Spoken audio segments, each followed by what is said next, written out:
The Belfry, not yet aired but looking magnificent for the opening day of the most prestigious tournament staged in its 8-year history. By 7:30 the lads for the first foursome were on.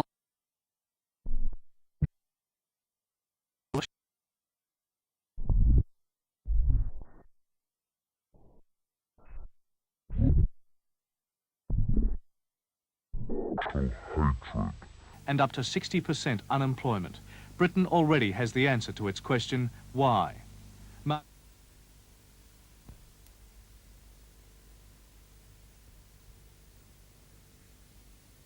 The Belfry, not yet aired but looking magnificent for the opening day of the most prestigious tournament staged in its 8-year history. By 7:30 the lads for the first foursome were on the practice driving range, set sharp against the startling brightness of the sun. Sevi Ballesteros, one of the game's great attractions, loosening up for his 8:15 start. And Curtis Strange, the runaway leader in the American money winners list, with over $500,000 in prize money. Wise spectators made an early start. Nothing like being there, even though television will give concentrated coverage with the guarantee of seeing every drive, chip and putt. Atmosphere has to be soaked up.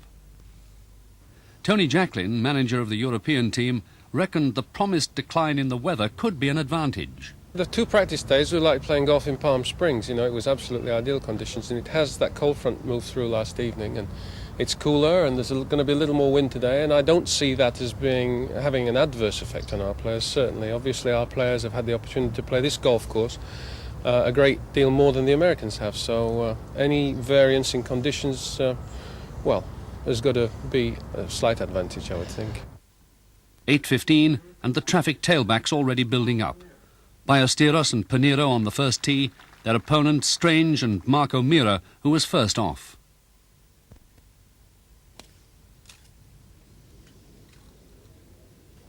And missing the excitement because he was waiting to appear on breakfast time, Bruce Forsyth.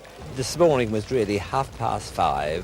The cab called for us at 6 o'clock, and we've been here since 6 o'clock. But, you know, I have my ginseng and my royal jelly and all the things that sort of bring me to sort of life. And actually, I feel very awake now. Well, you're not just here. Until you said, will I say a few words for, what is it, Midlands Today? Midlands Today. Oh, yes. You remember the name. How yes. nice. How nice, yes. You are a keen golfer, of course, aren't you? Yes. I play quite a lot. As I was just saying, on breakfast time, I do give it up every week, and then I take it up the next week after. But I play quite a bit. And from now on, for the rest of September, I can get a lot in, actually. People are saying that Europe have got a great chance this time. Do you agree with that? Yes, but as Christopher mentioned on breakfast time, you know, there's no such thing as a weak American team, and I agree with him.